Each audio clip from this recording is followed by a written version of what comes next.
compost extractor here.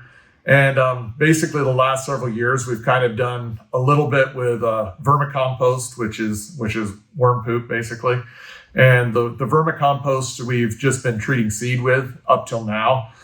We've got a planter that's set up with liquid now, so we're going to actually start extracting. So basically we take the dry product, the dry vermicast or the compost extract, and you put it in a basket in here. You fill this tub up with water.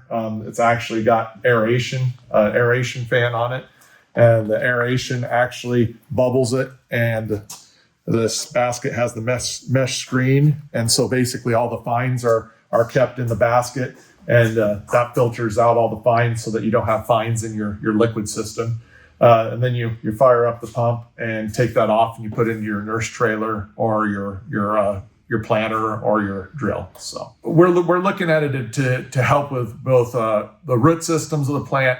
From just treating the seed, we've seen a lot of increased rooting mass, and that helps us in our dryland environment to get through the drier times.